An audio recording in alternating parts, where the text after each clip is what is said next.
আসসালামু আলাইকুম ওয়া রাহমাতুল্লাহ। আলহামদুলিল্লাহি ওয়াহদা والصلاة والسلام على من لا نبي بعد أما بعد فإن خير الحديث كتاب الله وخير الهدي هدي محمد صلى الله عليه وسلم وشر الأمور محدثاتها وكل محدثة بدعة وكل بدعة ضلالة وكل ضلالة في النار. فأعوذ بالله من الشيطان الرجيم. يا أيها الذين آمنوا أطيعوا الله وأطيعوا الرسول ولا تبطلوا أعمالكم. عن أبي هريرة رضي الله تعالى عنه قال قال رسول الله صلى الله عليه وسلم كل أمتي يدخلون الجنة إلا من أبى. قيل يا رسول الله من أبى؟ قال من أطاعني دخل الجنة ومن أساءني فقد أبى. عن عائشة رضي الله تعالى عنها قالت قال رسول الله صلى الله عليه وسلم من عمل عملا ليس عليه أمرنا فهو رد. সম্মানিত উপস্থিতি, সর্বপ্রথম আল্লাহ সুবহানাহু ওয়া তাআলার বারগাহে শুকরিয়া জ্ঞাপন করব যে আল্লাহ তাআলা দিন জানার জন্য এত বড় এলাকা থেকে কিছু মানুষকে এখানে সমবেত হওয়ার তৌফিক আদা করেছেন। যে আল্লাহ সুবহানাহু ওয়া তাআলা বিচার দিবসের একচ্ছত্র অধিপতি, আমাদের হায়াত এবং মাউতের মালিক, সে রব্বুল ইজ্জাতের বারগাহে শুকরিয়া জ্ঞাপনার্থে আমরা বলি আলহামদুলিল্লাহ। অতঃপর সমগ্র মানব জাতির শিক্ষক, সমগ্র মানব জাতির পথপ্রদর্শক মুহাম্মদুর রাসূলুল্লাহ সাল্লাল্লাহু আলাইহি সাল্লামের উপর শতকোটি সালাত ও সালাম বর্ষিত হোক, আমরা বলি আল্লাহুম্মা আমিন। বর্ধমান অন্তর্গত আউশ গ্রাম, অত্র এলাকায় আজকে আমার সংক্ষিপ্ত বক্তৃতার বিষয় বিজাতীয় সংস্কৃতির বেড়া জলে মুসলিম সমাজ। উক্ত বিষয়ে তথ্য এবং তত্ত্ববহুল আলোচনা করার চেষ্টা করব ইনশাআল্লাহুল আজিজ। তার পূর্বে দু একটি কথা। আজকে আমরা যারা এখানে উপস্থিত হয়েছি তারা কোরআন এবং সুন্নাহ জানতে এসেছি, কোরআন এবং সুন্নাহ জেনে মানব এই আশায় এসেছি। এছাড়া কি আর কোনো উদ্দেশ্য আছে? কথা বলতে হবে একটু। এখানে দোকানপাট তেমন করে বসেনি, কেনাকাটা তো করতে আসেননি, ইনারা খাবারের ব্যবস্থা করেননি, খেতে তো আসেননি, এসেছেন শুধুমাত্র এই ঠান্ডা রাত্রিতে কিছু দিন ইসলাম শুনবো, এই তো মূল উদ্দেশ্য নাকি? আপনারা যারা উপস্থিত আছেন আমার পরের বাক্যর সাথে সবাই একমত হবেন বলে আমি আশাবাদী। আর তা হলো একেবারে অন্তরের অন্তঃস্থল থেকে বলবেন, আজকে যে ঠান্ডা পড়েছে এর চেয়ে যদি আরো 10 ডিগ্রি বা 10 সেন্টিগ্রেড উষ্ণতা কমে যেত, অর্থাৎ ঠান্ডা আরো বাড়তো, তারপরে এখানে কলকাতা থেকে হোক, দিল্লি থেকে হোক, কোনো টিভি সিরিয়ালের কোনো অভিনেতা অভিনেত্রী অথবা অনামী কোনো অখ্যাত গায়ক ইত্যাদি আসতো, তাহলে কি এই জায়গাটা খালি থাকতো? সবাই উত্তর দিতে হবে এক বাক্যে, খালি থাকতো? তার মানে বোঝা যাচ্ছে যে গান শোনা নেকির কাজ। তাহলে খালি থাকতো না কেন? কি ব্যাপার? যখন এই গ্রামের মানুষ আয়োজন করত যে আউশ গ্রামে আজকে আমাদের অমুক সিরিয়ালের অভিনেত্রী আসছে, অমুক রয় অমুক দাস আসছে গান করার জন্য, তখন এই গ্রামের মানুষ এখানে জমা হয়ে যেত। ঠাসাঠাসি মারামারি হতো আগে বসার জন্য, ঠিক না ভুল বলছি? আচ্ছা, তো তখন এই গ্রামের কোনো ইমাম সাহেব, এই গ্রামের কোনো নেতা, এই গ্রামের কোনো ভালো মানুষ কাউকে রাস্তায় ধরে বলতো না যে কালকে গানের আয়োজন হবে এই মাঠে, খবরদার তোমরা যেও না। এমন কোন ইমামকে দেখেছেন? রাস্তায় দাঁড়িয়ে দাঁড়িয়ে মানুষকে নিষেধ করে, বাবা তুমি ওখানে যেও না, মা তুমি ওখানে যেও না, ওরা নাচবে, ওরা গাইবে, এটা হারাম ইসলামে, ওখানে যেও না। এমন করে ইমাম বলেছে, শুনেছেন? সারাটা জীবনে শোনেননি, এটা আমি নিশ্চিত হয়ে হয়তো বলছি, একমত আমার সাথে? কিন্তু আজকে আপনাদেরকে অনেকে নিষেধ করেছে এখানে আসতে, ঠিক না? যদি কেউ না কেউ নিষেধ না করতো তাহলে আমি নিয়ার 200 কিলোমিটার দূর থেকে আসছি, আর আপনি তাহলে কেন আসবেন না? কিছু তো একটা ব্যাপার আছে, তাই না? ব্যাপার তো কিছু একটা আছে, আপনি স্বীকার করেন অথবা নাই স্বীকার করেন। একটু আগে বললেন যে গানের আয়োজন হলে কেউ বাড়িতে বসে থাকতো না, গানের আয়োজন হলে রাত্রি 2টোর সময়ও পেছন থেকে একটা বৃদ্ধ লোক উঠে বলতো যে আর একখানা, রাত 2টো বাজছে তাহাজ্জুদের সময়, ও বলতো আর একবার হোক না, আর একটা ডান্স। তো ওইটা পাপের কাজ, হারাম কাজ আমরা জানি। হারাম কাজে নিষেধ করার কোনো ইমাম নাই, কোনো নেতা নাই, কোনো নেত্রী নাই, কোনো ভালো মানুষ তখন গ্রামে থাকে না। যখনই কোনো বৈধ হালাল কাজ, জান্নাতে যাওয়ার রাস্তা বলে দেওয়ার আয়োজন করা হয়, তখন মানুষ বিরোধিতা করে, ঠিক না? আমি যে আলোচনা করবো, আসছি আলোচনায়, তার আগে বলি, আমরা যারা এখানে উপস্থিত রয়েছি, আমাদের মাবুদ ঈশ্বর আল্লাহ কজন? কথা বলেন। আচ্ছা, আমার বক্তৃতা এমনই, সুর পাবেন না, অনেক কিছু পাবেন ইনশাল্লাহ, বসে থাকেন। তো আল্লাহ তাআলা একজন, স্বীকার করেন তো সবাই? মুসলমানরা হচ্ছে 73 দলে বিভক্ত। কত দলে? 73 দল। ও বলছে ওদের ওখানে যাস না, ও বলছে ওরা হারাম কাফের, ও বলছে ওরা কাদিয়ানি, ও বলছে ওরা খারেজি, ও বলছে ওরা মুতাজিলা, ও বলছে সরসিনা, ও বলছে ফুরফুরা, ও বলছে ইত্যাদি, ঠিক না? আল্লাহ কজন? আমাদের শিক্ষক মুহাম্মদ সাল্লাল্লাহু আলাইহি সাল্লাম কজন? আমাদের সিলেবাস কোরআন আর হাদিস কটা? কিন্তু আমরা 73 দলে বিভক্ত। হিন্দু ধর্ম মতে মানুষ বলে, গ্রন্থ নয়, মানুষ বলে তাদের ভগবান হচ্ছে 33 কোটি। কত ভগবান? কিন্তু পৃথিবীর কোন হিন্দুকে দেখেছেন নাকি যে কালী ভক্ত সে বলেছে যে আমি দুর্গার প্যান্ডেলে যাব না? বলে না। যে গণেশের ভক্ত সে বলে না যে আমি কালীকে দেখব না। তারা তাদের মাবুদ তারা বানিয়ে নিয়েছে 33 কোটি। 33 কোটি মাবুদ ওয়ালারা বিপদে আপদে সুখে দুঃখে একসাথে। আর আমরা হচ্ছে এক আল্লাহ ওয়ালাদের 73টা ভাগ। বুঝতে পেরেছেন? মুসলমানরা আজকে তলা নিতে কেন, বুঝতে পেরেছেন কি? এটা হচ্ছে প্রধান কারণ। আমরা আমার একটা ভাইকে কেউ যদি মারে, অন্যায়ভাবে অত্যাচার করে, আমরা বলি ঠিকই আছে, মারেরই দরকার। ও আমিন বলবে কেন? জানে না আমাদের মাঝাবে নাই? বের করে দেখে মসজিদ থেকে, আছে না নাই?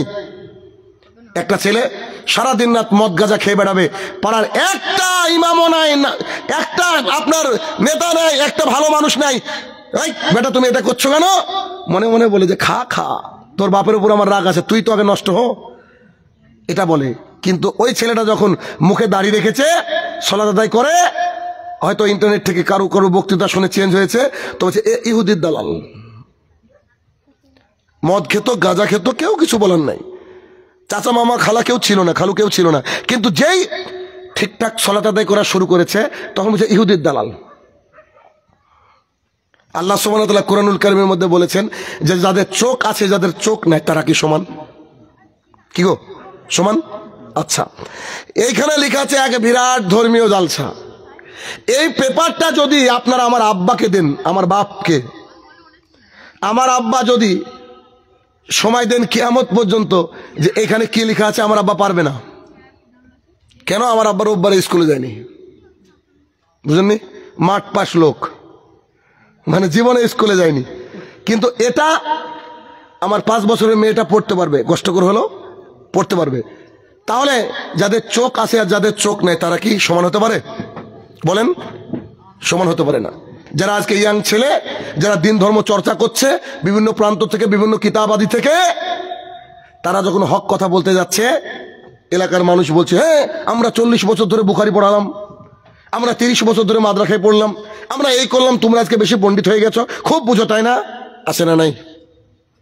কথা বলেন, আছে না নাই? কিন্তু দাদু অ্যান্ড্রয়েড ফোন চালাতে জানে না, নাতি চালাতে পারে। দাদু আবার গর্ব করে বলে আমার নাতি ইউটিউব চালাতে পারে, ফেসবুক চালাতে পারে, কিন্তু ওই নাতি কে নিয়ে গর্ব করছে দাদা নানা, আর ওই নানা আর দাদা কখনো বলে না যে আমার এই নাতিটা, আমার এই নাতিনটা কি সুন্দর ইসলাম চর্চা করে। আমার নাতিটা বলছে যে দাদু খবরদার টাকনুর নিচে প্যান্ট পরো না, যে ব্যক্তি টাকনুর নিচে প্যান্ট করবে তার থাকার জায়গা জাহান্নাম, মুসলিম শরীফ হাদিস নম্বর 195। দাদু খবরদার এটা করো না। দাদু আয়েশা রাদিয়াল্লাহু তাআলা বলেন রাসূল সাল্লাল্লাহু আলাইহি ওয়াসাল্লাম বলেছেন প্রত্যেকটা নেশাদার দ্রব্য মদ, আর প্রত্যেকটা মদই হারাম। দাদু জর্দা খাওয়া যাবে না, এটা হারাম। তো ইমামই তো খায়, কি করবেন বলেন? তখন কিন্তু দাদু আর দাদু থাকে না। অতএব জিনারা বা যারা অন্তরে বিষ রেখেছেন, এটা আপনি আমি ধরতে না পারলেও আল্লাহ তাআলা কিন্তু ঠিক ধরে নেবে। দিন ইসলামের কাজ আল্লাহ সুবহানাহু ওয়া তাআলা যাকে দিয়ে ইচ্ছা তাকে দিয়ে করাবেন।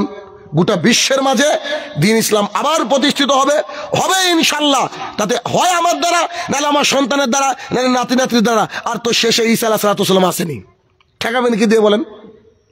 আপনি এখানে আসেননি, কতগুলো ক্যামেরা দেখেছেন এখানে, সব রেকর্ড হচ্ছে, লাইভ হচ্ছে, হাজার হাজার মানুষ, মিলিয়ন মিলিয়ন মানুষ দেখবে। বলেন আপনি কি করবেন? আপনার ছেলে একদিন ঘাট ধাক্কা দিবে আপনাকে, বুঝেননি? কারণ যখনই রেফারেন্স পাবে, রেফারেন্সের বাইরে আপনি কিছু করতে পারবেন না। অতএব বিরোধিতা নয়, দিন ইসলামকে জানার চেষ্টা করুন, গোড়ামি নয়, বাপদাদার দোহাই নয়, যেটা হক সেটাকে মেনে নেওয়ার জন্য প্রবণতা তৈরি করুন। কথা কি বুঝতে পারলেন? আপনার এলাকার কোনো বুড়ো মানুষ এটা বলেছে নাকি এই খবরদার বাড়িতে গ্যাস ঢুকাবো না, খবরদার গ্যাস ঢুকাবো না? তোমার দাদি, তোমার নানিরা কোনোদিন গ্যাসের চুলায় রান্না করেনি, বিয়াদব তুমি গ্যাস ঢুকিয়েছো, কেউ বলে এই কথা? কিন্তু যখন একটা হাদিস শোনে, এই দেখো দেখেছো নতুন হাদিস, মানে হাদিসের ক্ষেত্রে নতুন, আর গ্যাসের ক্ষেত্রে আর নতুন নাই। কেন? এটি কাজের, ও তো বুঝতে পারে না বিষয়টা।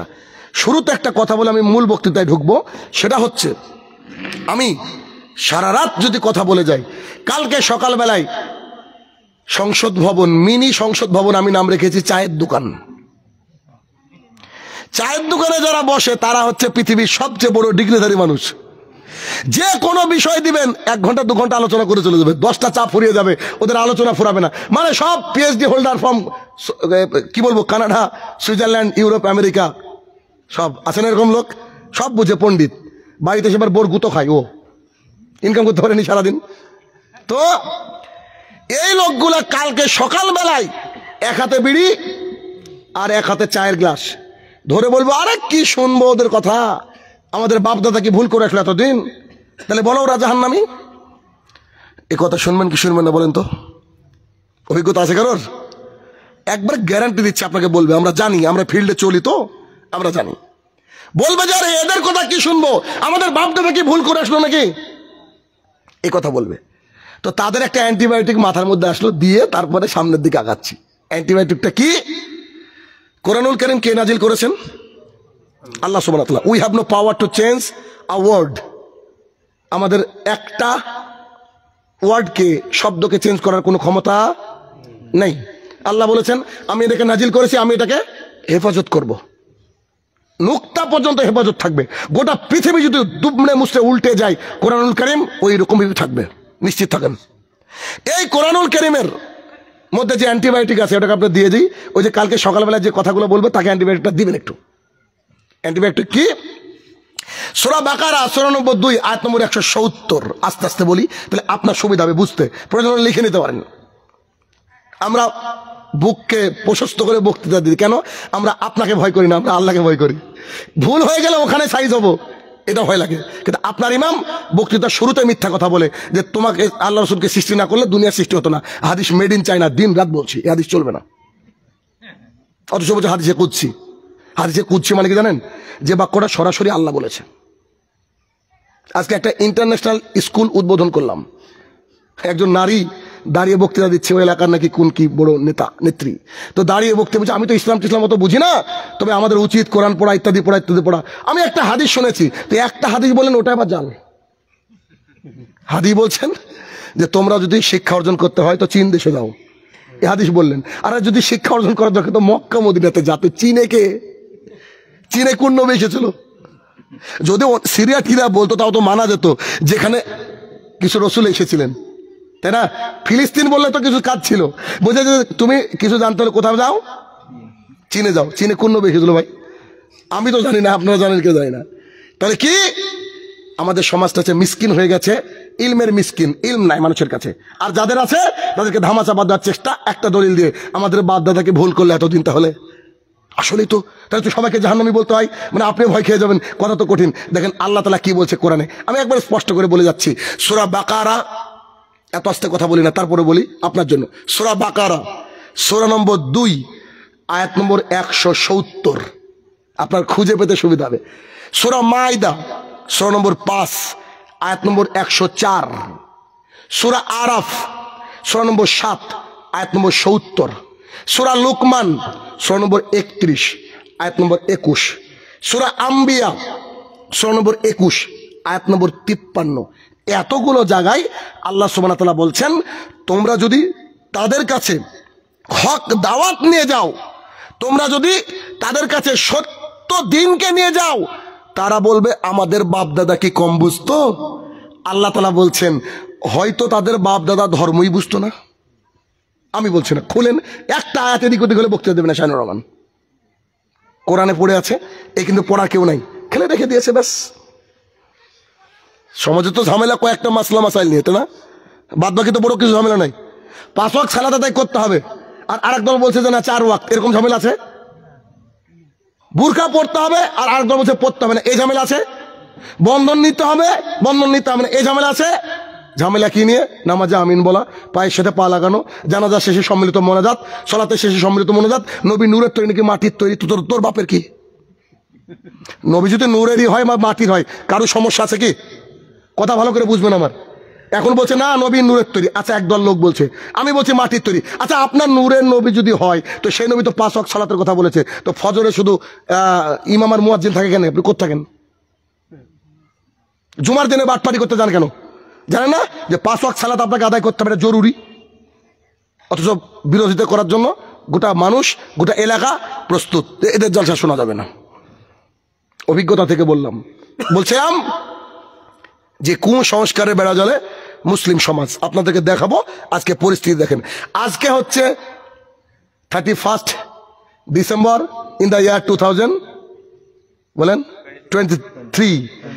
আজকে 2023 সালের শেষ দিন 31শে ডিসেম্বর। 31শে ডিসেম্বর পালন করার জন্য অনেক বাচ্চারা মা বাবার কাছ থেকে টাকা নিয়েছে। আজকে রান্না করবে, 10টা 11টার সময় রান্না চড়াবে, রাত্রি 12টা 1টায় খাবে। এই দৃশ্য আছে না এলাকায়? আছে। আপনার ছেলে এখন থেকে চলছে, আপনার মেয়ে এখন থেকে চলছে, বলছে হ্যাপি নিউ ইয়ার, বলে কি বলে না? হ্যাপি নিউ ইয়ার বলছে। আচ্ছা, আমাদের সংস্কৃতি হচ্ছে আমরা একজনের কথা একেবারে চোখ কান বুঝে মানবো, তার নাম হচ্ছে মুহাম্মদুর রাসূলুল্লাহ সাল্লাল্লাহু আলাইহি সাল্লাম। আর বাদ বাকি কারো কথা চোখ বুঝে মানবো না, মানবো দলিল পেলে তারপরে। কিন্তু তার কথা আমরা চোখ কান বুঝে মেনে নেব। এখন মুহাম্মদ সাল্লাল্লাহু আলাইহি ওয়াসাল্লামের কথা চোখ কান বুঝে মানবো, কেন মানবো? কে উনি? উনি কে জানার দরকার আছে না? ওটা উনি কে আমি একটু পরে বলি, তবে এইখানে একটু বলি আপনাকে যে আমরা রাসূল সাল্লাল্লাহু আলাইহি ওয়াসাল্লামের কথা মেনে নেব কোন রকমের কোনো প্রশ্ন ছাড়া, আমরা মানতে বাধ্য। কেন? আল্লাহ সুবহানাহু ওয়া তাআলা বলেছেন মা আতাকুমুর রাসূলু ফাখুযুহু, আল্লাহ রসুল, আমার রসুল তোমাদেরকে যা দিয়েছে ফাখুযু, ওটাকে ধরো, এমসি একদম ধরে রাখো। আর তিনি যার থেকে দূরে থাকতে বলেছে তার থেকে দূরে থাকো। এখন আমার প্রশ্ন হলো, আল্লাহ রসুল কি 31শে ডিসেম্বর পালন করেছেন? আচ্ছা, আল্লাহ রসুল কি কাউকে হ্যাপি নিউ ইয়ার বলেছেন? আচ্ছা হ্যাপি নিউ ইয়ার না হলো, শুভ নববর্ষ বলেছেন? তো আপনার ছেলে আমার ছেলে কেন বলে, কি কারণে বলে? আপনার ছেলেকে সতর্ক করার জন্য বলছি, আপনার মেয়েকে সতর্ক করার জন্য বলছি। দেখেন, আপনাদেরকে দিন রাত বলে আসছি, আবারও বলি যে আমাদের সবচেয়ে বড় শত্রু হচ্ছে ইহুদি আর খ্রিস্টান। মুসলমানের সবচেয়ে বড় শত্রু। আর এই এত বড় শত্রু, এরা এত শয়তান, আল্লাহ তাআলাকে চ্যালেঞ্জ দেয়। আল্লাহ তাআলাকে বলে যে আমরাই জান্নাতে যাব। আল্লাহ তাআলাকে বলে ইহুদি খ্রিস্টান। সূরা বাকারা সূরা নম্বর 2 আয়াত নম্বর 111 111। আল্লাহ তাআলা তাদেরকে বলছে কুল হাতু বুরহানাকুম ইন কুনতুম সাদিকিন, তোরা যদি সত্যবাদী হইস তো দলিল দেখা। ওরা বলছে we will enter to the paradise, আমরা জান্নাতে যাব। আল্লাহ বলছে তোরা যদি সত্যবাদী হোস তোরা আমাদেরকে দলিল দেখা। এবার এই ইহুদি খ্রিস্টানের জন্য আপনি আজকেও বলে খেয়েছেন, একটু আগে সালাত আদায় করলেন না, এশার সালাতে আপনি পড়েছেন, ভালো করে খেয়াল করে দেখেন তো, ইহদিনাস সিরাতাল মুস্তাকিম, হে আমার প্রতিপালক আমাদেরকে সরল পথ দেখান। এক পর্যায়ে বলছেন গায়রুল মাগযুবি আলাইহিম ওয়ালাদ-দাল্লিন, আল্লাহ সেই পথ নয় যারা বিভ্রান্ত। তো তাফসির দেখেন, যে কোনো জাকারিয়া ইবনে কাসির যে কোনো তাফসির দেখেন, সেখানে বলা হচ্ছে যে এই দলটা হচ্ছে ইহুদি আর খ্রিস্টান। ইহুদি খ্রিস্টানের বিরোধিতা করতে হবে, কে বলেছে? মুহাম্মদ সাল্লাল্লাহু আলাইহি ওয়াসাল্লাম। দলিল আসেন, আনাস রাদিয়াল্লাহু তাআলা আনহু বলেন রাসূলুল্লাহ সাল্লাল্লাহু আলাইহি ওয়াসাল্লাম মক্কা থেকে মদিনাতে আসছেন। আমরা আসার সময় দেখলাম যে মদিনার মানুষ 10ই মুহররমের সিয়াম পালন করে। আমরা বললাম জনাব আপনারা কোন খুশিতে সিয়াম পালন করেন? তো তিনারা বলছে আজকের দিনে আল্লাহ তাআলা ফেরাউনকে ডুবিয়েছিল, আর আমাদের ভাই মুসা, আমাদের নবী মুসাকে আল্লাহ তাআলা বাঁচিয়ে দিয়েছিল, ওই খুশিতে আজকে আমরা সিয়াম পালন করি। রাসূল সাল্লাল্লাহু আলাইহি ওয়াসাল্লাম বলছে, এই শোনো শোনো শোনো, তোমাদের চেয়ে আমি বেশি হকদার, অতএব আমার জাতি আজকে থেকে সিয়াম পালন করবে। এটা বলার পরে একজন সাহাবী বলছে, আল্লাহ রাসূল আপনি যে বললেন ইহুদির বিরোধিতা করতে হবে, খ্রিস্টানের বিরোধিতা করতে হবে, ব্যাপারটা কি? তারাও সিয়াম পালন করে, আমরাও সিয়াম পালন করব, তারাও রোজা করে, আমরাও রোজা করব। তখন মুহাম্মদ সাল্লাল্লাহু আলাইহি ওয়াসাল্লাম বলছে, শোনো, ওরা একটা করে, আমরা দুটো করব। বুঝছেন? আমরা 9 আর 10 করব। একটা হচ্ছে আমার ভাইকে আল্লাহ তাআলা বাঁচিয়েছিলেন মুসা আলাইহিস সালামকে, তার জন্য, আর একটা হচ্ছে ইহুদিদের বিরোধিতা করার জন্য। তবে এই কথা সত্য, রাসূলুল্লাহ সাল্লাল্লাহু আলাইহি ওয়াসাল্লাম অতদিন বেঁচে ছিলেন না, মানে পরবর্তী বছর আস্তে আস্তে এটার ইন্তেকাল হয়ে গেছিল। তার মানে ইহুদিদের বিরোধিতা করার জন্য রাসূল সাল্লাল্লাহু আলাইহি ওয়াসাল্লাম কি বলেছেন? ওরা একটা সিয়াম পালন করলে আমরা দুটো সিয়াম পালন করব। এবার আপনাকে দেখাই, এত বড় ভয়ঙ্কর তথ্য হয়তো আউস গ্রামবাসী প্রথম জানবে আজকে, একটু ভালো করে বুঝেন। রোমান বলে একটা জাতি আছে, একটা দেশ আছে না, রোমান যে জাতি আছে, এই রোমান জাতিরা বিভিন্ন দেবদেবীর পুজো করে, একবারে পকেটে করে বাড়িতে নিয়ে যেতে হবে কথা। বিভিন্ন দেবদেবীর পুজো করে, তার মধ্যে একটা দেবতার নাম হচ্ছে জানুস। কি নাম? এখন যদি ইন্টারনেটে সার্চ দেন পেয়ে যাবেন, দেখাচ্ছি পরে। তো একটা দেবতার নাম হচ্ছে জানুস। ওই দেবতার দুই দিকে মুখ, এদিকে একটা মুখ, এদিকে একটা মুখ, দুই দিকে মুখ, মানে জোড়া লেগে আছে এরকম, ধরে এরকম দুই দিকে মুখ, আর ডান হাতে একটা চাবি ধরে আছে একটা দেবতা, যেমন দুর্গা, কালী ইত্যাদি তো দেখেন, আপনারা জানেন। তো জানুস নামে যে দেবতা আছে, ওই দেবতার দুই দিকে মুখ, একটা হাতে চাবি ধরে আছে। এর মানে কি? এর অর্থ হচ্ছে রোমানরা যখন বছরের শেষ হয়ে যেত, তখন তারা ভাবতো সামনে একটা নতুন বছর আসছে, কি যে আমাদের হবে, কি যে সারা বছর করলাম, সামনে বছর কি যে করব। তাই আমাদের এই দেবতাকে খুশি করার জন্য তারা এই রাতে পুজো করে। জানুস সম্পর্কে তাদের ধারণা হচ্ছে জানুসের একটা মুখ পাস্ট, অতীত দেখে, অতীত মানে পেছনে চলে গেল, যে 2023 এটা দেখে, আর আরেকটা মুখ 2024 দেখে, মানে আগামী দিন আসছে। আর তার হাতে চাবি, মানে 24-এরও চাবি তার হাতে, 23-এরও চাবি তার হাতে। নাউজুবিল্লাহ বলেন। কারো হাতে চাবি থাকতে পারে আল্লাহ ছাড়া? তো তিনারা করতেন কি, ওই দেবতাকে রাত্রিবেলায় পুজো করতেন, যদি এই দেবতাকে খুশি করতে পারি তাহলে আমার 23 সালটা যা গেল, আমার 24 সালটা ভালো যাবে। এই জন্য তারা জানুস নামক দেবতার পুজো করে থাকেন এই 31 ডিসেম্বরে এবং হ্যাপি নিউ ইয়ার বলে থাকেন জানুয়ারিতে।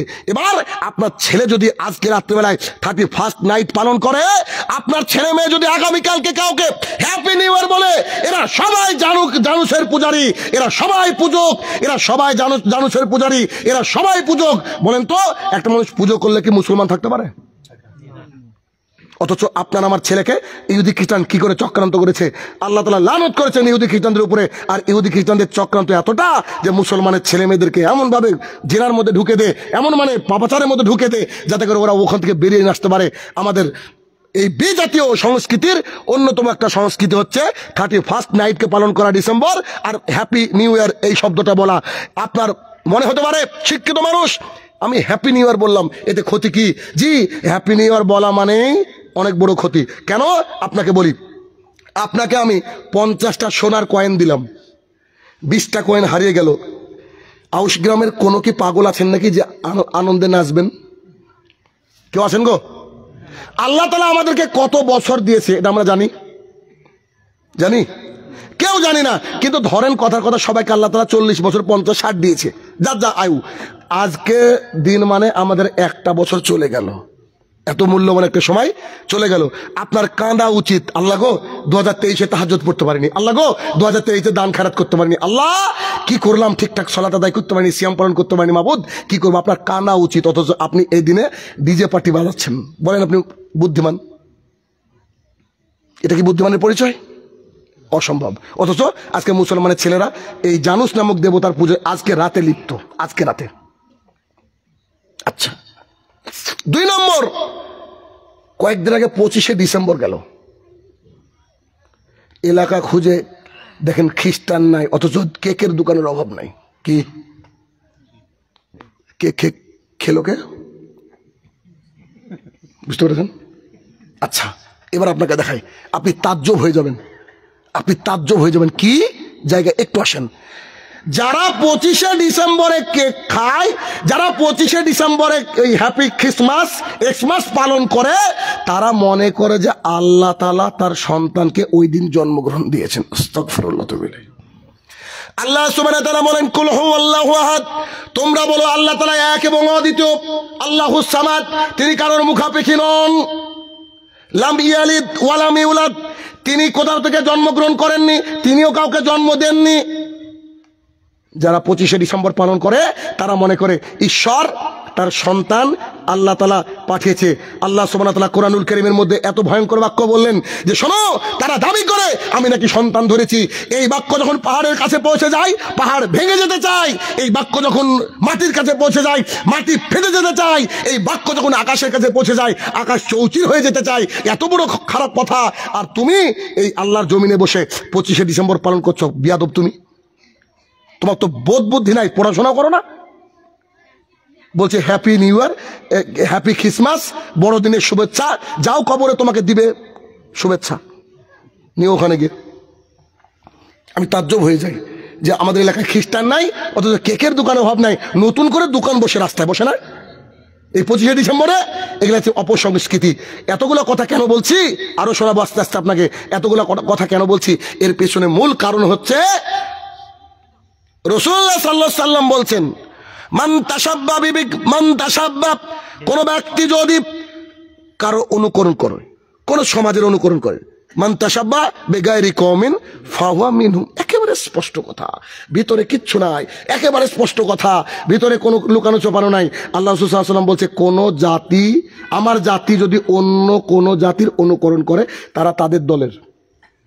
কেমন? আপনার ছেলেটা এই সাইড দিয়ে উড়িয়ে দিয়েছে, এই সাইড দিয়ে উড়িয়েছে, চুল কেটে রেখেছে, তো এটা কি কাটিং?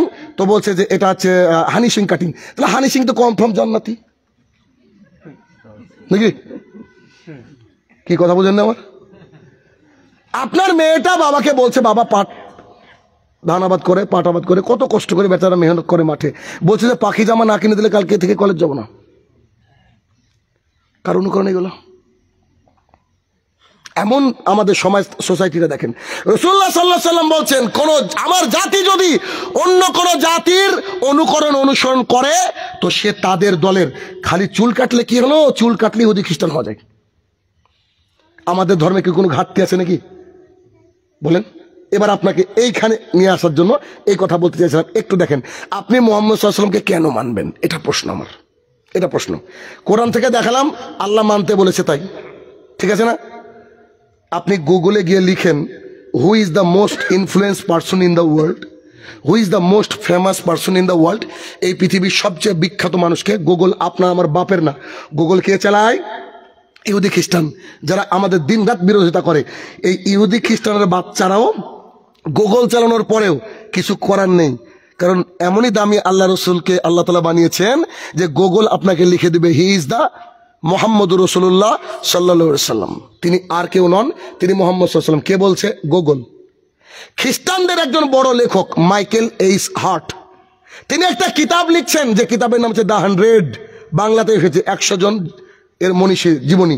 তো তিনি বলছেন গোটা পৃথিবী থেকে শ্রেষ্ঠ বিজ্ঞানী, শ্রেষ্ঠ দার্শনিক, শ্রেষ্ঠ গাণিতিক, শ্রেষ্ঠ লিডার, শ্রেষ্ঠ ধর্মীয় গুরু সবকে আমি খোঁজার চেষ্টা করলাম, করতে করতে করতে 100 জনের নাম পেলাম। 1 নম্বরে যার নাম দিতে আমি বাধ্য হলাম তার নাম হচ্ছে মুহাম্মদুর রাসূলুল্লাহ সাল্লাল্লাহু আলাইহি সাল্লাম। আমাদের দেশের মিস্টার গান্ধীজি, আমাদের দেশের গান্ধীজি, তিনি মারা যাওয়ার আগে বলছেন I have read a lots of biography in my life, when I got Muhammad সাল্লাল্লাহু আলাইহি ওয়াসাল্লাম biography in my hand, I read it thoroughly, honestly I tell to the world the biography was an unique and unparalleled. আমি বলছি না, গান্ধীজির বাক্য বলছি। গান্ধীজি বলছেন আমার জীবনে আমি অনেক জীবনী গ্রন্থ পেয়েছি, কত যে জীবনী পড়লাম, যখন আল্লাহ রসুলের জীবনী আসলো একবারে খুঁটিয়ে খুঁটিয়ে পড়ছি, খুঁটিয়ে খুঁটিয়ে। কেন? যদি ভুল ধরা যায়, বুঝেননি? যদি ভুল ধরা যায়, একেবারে খুঁটিয়ে খুঁটিয়ে পড়ছি, পড়তে পড়তে পড়তে পড়তে পড়তে পড়তে দেখছি তিনি শেষে এসে বলছে ও দুনিয়াবাসী, তোমাদেরকে একটা সত্য কথা বলতে চাই, আর তা হলো ইনার মতো চরিত্র আমি কোনোদিন পড়িনি, হয়তো পৃথিবীতে এমন সুন্দর চরিত্র কারোর থাকতে পারে না। সুবহানাল্লাহ কি বাড়িতে গিয়ে বলবেন? কথা কি বুঝতে পারছেন আমার? কে বলছেন? মিস্টার গান্ধীজি। এর আগে মাইকেল এইচ হার্ট, এর আগে গুগল। আচ্ছা এবার আসেন, এখন গৌতম বুদ্ধ আছে না, বৌদ্ধ ধর্মগ্রন্থের, গৌতম বুদ্ধকে আনন্দ নামে তার শিষ্য জিজ্ঞাসা করছে, আচ্ছা বুদ্ধজি আপনি মারা যাওয়ার পর কার অনুসরণ করব? তখন গৌতম বুদ্ধ বলছে, আনন্দ আমি তোমাদের শেষ নবী নই, আমি তোমাদের শেষ বুদ্ধ নই, আমার পরে একজন বুদ্ধ আসবে, তিনি আমার চেয়ে বেশি আলোকপ্রাপ্ত হবেন, তিনি একটা পূর্ণাঙ্গ ধর্মমত প্রচার করবে, আমার মারা যাওয়ার পর তোমরা জীবিত থাকলে তার কথা মেনে নিও। কোথায় বর্ণিত রয়েছে? বৌদ্ধদের ধর্মগ্রন্থ রয়েছে বেশ কিছু, তার মধ্যে দীঘানিকা বলে একটা ধর্মগ্রন্থ রয়েছে, এই দীঘানিকা হচ্ছে তাদের শ্রেষ্ঠ ধর্মগ্রন্থ, তার মধ্যে এই বাক্য আছে। এখন গৌতম বুদ্ধকে আনন্দ বলছে, আচ্ছা তাহলে নামটা তো বলেন, আপনার পরে কোন বুদ্ধ আসবে নামটা বলেন। তখন বলছে আমার পরে যে বুদ্ধ আসবে তার নাম হবে মৈত্রেয়। কি নাম? মৈত্রেয়। তো মৈত্রেয় মানে কি? মৈত্রেয় মানে হচ্ছে করুণার বুদ্ধ। এখন মৈত্রেয় হচ্ছে সংস্কৃত শব্দ, যার যদি বাংলা অর্থ করেন আর আরবি অর্থ করেন সেটা দাঁড়িয়ে দেয় রহমতুল্লিল আলামিন, আমাদের মুহাম্মদ সাল্লাল্লাহু আলাইহি ওয়াসাল্লাম মানব জাতির জন্য রহমত। গৌতম বুদ্ধ বলছে আমার পরে একজন আসবে, হি ইজ মুহাম্মদ রাসূলুল্লাহ সাল্লাল্লাহু আলাইহি ওয়াসাল্লাম। এত দূর তো হলো। খ্রিস্টান ধর্মগ্রন্থ কি বলছে? Gospel of John chapter number 14 মন্ত্র নম্বর 12 থেকে 14 তিনি বলছেন, যীশু খ্রিস্ট নিজে বলছেন, I have many thing to send you now, you can bear them now, when the spirit of truth shall come he will tell the right path, he did not say anything upon his own winsake, as he heard from Allah subhanahu wa ta'ala he will tell to the world, his name will be Muhammadur Rasulullah সাল্লাল্লাহু আলাইহি ওয়াসাল্লাম। তিনি বলছেন যে শোনো, আমি মারা যাওয়ার পর একজন ব্যক্তিত্ব আসবে, তিনি নিজের মুখ থেকে কিছু বলবেন না, যা উপর থেকে শুনবে তাই বলবে। আপনি কি জানেন না আল্লাহ তাআলা বলেছেন আমার নবী একা কথা বলে না, আমি যা ওহী করি তাই বলে। তাকে যদি তোমরা মেনে নাও তবে তোমরা স্বর্গলোকে পৌঁছাবা, এন্টার টু দ্য হেভেন, তোমরা হেভেনে যাবা। তাহলে খ্রিস্টানদের ধর্মগ্রন্থ বললো। এবার আমাদের কাছের ভাই, আশেপাশের প্রতিবেশী ভাই, হিন্দু ভাইরা আছে কিনা এলাকায়?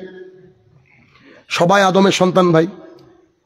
অনেক মানুষ বিভ্রান্ত, পথভ্রষ্ট, আমরা তাদেরকে ভাই বলে স্বীকার করি, ভাই বলে মানি, এই জন্য তাদেরকে দাওয়াতের কথা বলি। আমাদের নবী আমাদের নবী না, আমাদের নবী মানে গোটা পৃথিবীর নবী। কথা বুঝতে পারছেন? কোরআন আপনার আমার বাবার সম্পত্তি নয়, কোরআন মানব জাতির সম্পত্তি।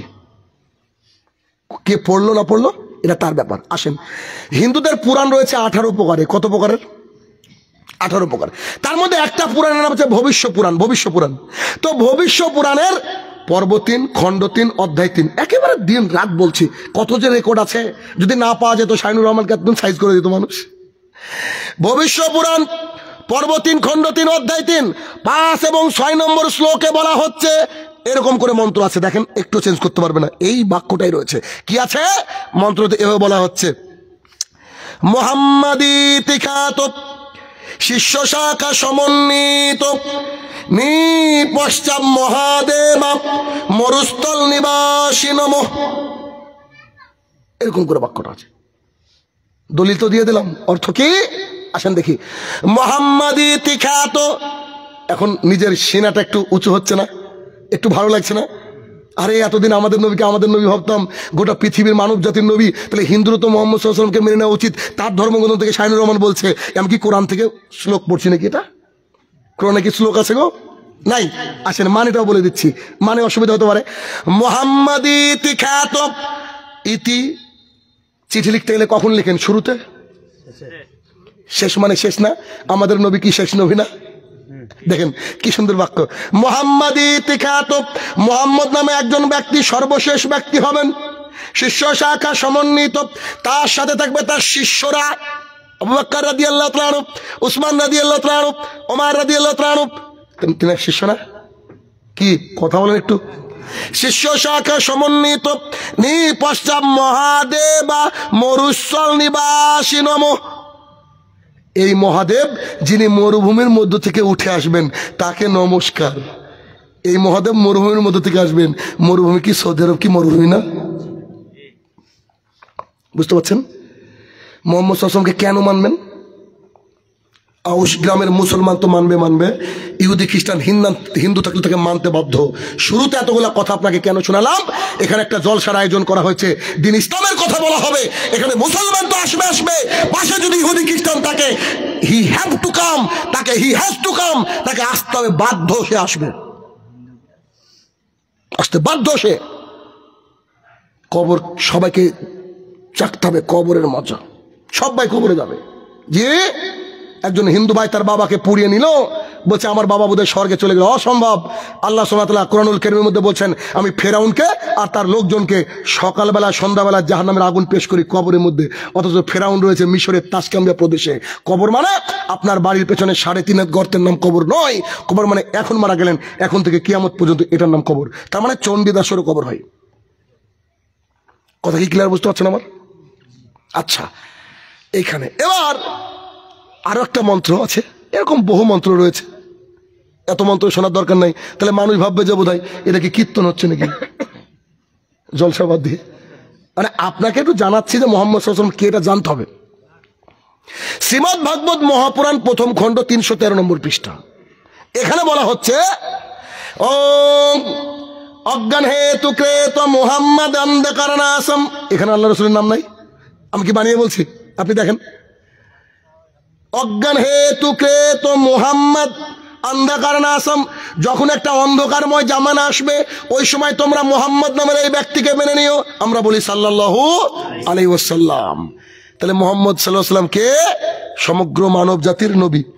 তাহলে আমরা তার সংস্কৃতি বাদ দিয়ে, তার আনয়নকৃত ধর্মকে বাদ দিয়ে, তার রুলস অ্যান্ড রেগুলেশন বাদ দিয়ে যদি অন্য কোনো জাতির কোনো কিছু মেনে নিই, এটা কি আল্লাহ তাআলা সহ্য হবে? এই জন্য মুহাম্মদ সাল্লাল্লাহু আলাইহি ওয়াসাল্লাম কি বললেন? মান তাশাব্বাহা বিগায়রি কওমিন ফাহুয়া মিনহুম। ওই লোক তাদের দলের, যে ওই দলের সংস্কৃতি অনুসরণ করলো। এবার দেখেন তো ছেলেটা কার মতো চুল কেটেছে, দেখেন এবার আপনি খেয়াল করেন, এবার আপনি বুঝতে পারবেন। মেয়েটা কার মতো পোশাক পরে, এটা দেখেন তো, এটা আপনি বুঝতে পারবেন। তাহলে এই যে অপসংস্কৃতি, এই অপসংস্কৃতি থেকে আমাদেরকে দূরে থাকতে হবে, একেবারে ফুল অ্যান্ড ফাইনাল। যদি এই অপসংস্কৃতি থেকে আমরা দূরে না থাকতে পারি, তাহলে আমরা কবে যেন গোপনে গোপনে গোপনে গোপনে সব ইহুদি খ্রিস্টান হয়ে বসে আছি। কিয়ামতের মাঠে গিয়ে আল্লাহ তাআলা ডাক দেবে, ওই চণ্ডীদাস, ওই মিস্টার পিটার, আল্লাহ আমার নাম যে আব্দুর রহমান, ভোটার কার্ডে আব্দুর রহমান, আধার কার্ডে আব্দুর রহমান, সব জায়গায় আব্দুর রহমান, আল্লাহ তুমি আমাকে চণ্ডীদাস বলে ডাকছো আজকে। মিস্টার পিটার বলছিল না, তখন আল্লাহ সুবহানাহু ওয়া তাআলা বলবে যে তোর কি মনে নাই শাহিনুর রহমান আউশ গ্রামে বলে গেছিল এগুলো পালন করা যাবে না, তাও তুই পরে বার পালন করেছিস কেন? আন আনাস ইবনে মালিক সামিতু রাসূলুল্লাহ সাল্লাল্লাহু আলাইহি ওয়াসাল্লাম قال, আনাস ইবনে মালিক রাদিয়াল্লাহু তাআলা আনহু বলেন রাসূলুল্লাহ সাল্লাল্লাহু আলাইহি ওয়াসাল্লাম বলেছেন, ইন্নাল আবদা ইজাউজিয়াতি কবরিহি, যখন কোনো বান্দাকে কবরের মধ্যে রেখে দেওয়া হয়, ওয়া তাওয়াল্লু আনহু আসাবহু, তাকে মাটি দিয়ে তাকে কবরস্থ করে লোকজন ফিরতে শুরু করে, লা ইয়াসমাউ কারানি আলিহি, তখন সেই ছেলেটা, সেই লোকটা, সেই মেয়েটা কবর থেকে তার বাবা চলে যাচ্ছে, তার ভাই চলে যাচ্ছে, তার ইমাম সাহেব চলে যাচ্ছে, জুতা স্যান্ডেলের আওয়াজ শুনতে পাই। আমরা দুনিয়ার বুকে একটু কষ্ট পেলে বলে আল্লাহ গো তুমি মরণ দাও, আর ভালো লাগছে না। মানুষ মনে করে দুনিয়ার জীবনটা এটাই বোধহয় শেষ মরণ। না, আপনি মরেছেন শুধু সাময়িক সময়ের জন্য, কবরে গিয়েছেন আবার আপনি জীবিত, আর মরবেন না, আর মরবেন না। এবার আপনি আপনার সন্তানকে কবরস্থ করে চলে আসছেন। বলেন তো, যখন আপনারা গোরস্থানে যান জুতোগুলাকে বাইরে রাখেন না? জুতোগুলাকে রেখে আসেন নাকি নিয়ে আসেন আসার সময়? তো জুতো পরলে একটা আওয়াজ হয় দেখবেন, বাড়ির সবারই জুতোর আওয়াজ সবাই বুঝে কি বুঝে না? ওর আব্বা আসছে এখন, আম্মা আসছে এখন, বুঝে না আওয়াজ? তো রাসূল সাল্লাল্লাহু আলাইহি ওয়াসাল্লাম বলছে তাকে কবরস্থ করার পর যখন লোকজন ফিরতে শুরু করে, ওই ব্যক্তি কবরে যে কবরস্থ হয়ে গেল সেই ব্যক্তির জুতা স্যান্ডেলের আওয়াজ শুনতে পায়। আপনাদের কি বোঝাতে পারছি কত ভয়ঙ্কর পরিস্থিতি এখন কবরে? 3.5 হাত গর্ত, অন্ধকার, কেউ নাই। আমার আব্বা আমাকে একা রেখে চলে যাচ্ছে, আমার খালু আমাকে একা রেখে চলে যাচ্ছে, আমার মামা আমাকে একা রেখে চলে যাচ্ছে, আমার ইমাম সাহেব, আমার বন্ধু যাদের সাথে একসাথে খেলতাম রেখে চলে যাচ্ছে, এই গোরস্থানকে আমি দেখতাম। পরিস্থিতি কি? একবারে চট করে দুজন ফেরেশতা চলে আসে। দলিল, বারা ইবনে আযিব রাদিয়াল্লাহু তাআলা আনহু বলেন রাসূলুল্লাহ সাল্লাল্লাহু আলাইহি ওয়াসাল্লাম বলেছেন, কবরের মধ্যে বান্দাকে রেখে দেওয়া হলো, কবরস্থ কমপ্লিট করার পর নাকির এবং মুনকার, দেখতে কালো চোখ নীল, দেখতে কালো চোখ নীল, এই ফেরেশতা কবরের মধ্যে প্রবেশ করে। প্রথম প্রশ্ন, এরকম অনেক রকম কোশ্চেন রয়েছে, অনেক হাদিস রয়েছে, 100 খানা হাদিস বলতে পারবো আলহামদুলিল্লাহ কবরের উপরে। এই অংশটা দেখেন, এসে প্রথমে আপনাকে বলা হয় মা হাজার রাজুলাল্লাহ জিবই সাফিকুম, তোমাদের মধ্যে একজন ব্যক্তিকে পাঠানো হয়েছিল, ব্যক্তি সম্পর্কে কি জানো? কি বলবেন উত্তর? ওহো, I was busy with friends, নাকি আমি পৃথিবীতে বন্ধু নিয়ে ব্যস্ত ছিলাম, এই বলবেন? এই ব্যক্তি কার কথা বলা হচ্ছে বলেন তো? আরে মুখে দাড়ি চেয়েছে, বলছে আই লাভ মোহাম্মদ সাল্লাল্লাহু আলাইহি ওয়াসাল্লাম। শালা পাকা বাটপার গো। মোহাম্মদ সাল্লাল্লাহু আলাইহি ওয়াসাল্লামকে ভালোবাসার দাড়ি মুখে নাই, এটা হতে পারে কি? স্টেজে আবার কেউ আসেন নাকি? রাগ করেন না, আমি আবার কাউকে দেখি না ভাই, কিছু করার নাই।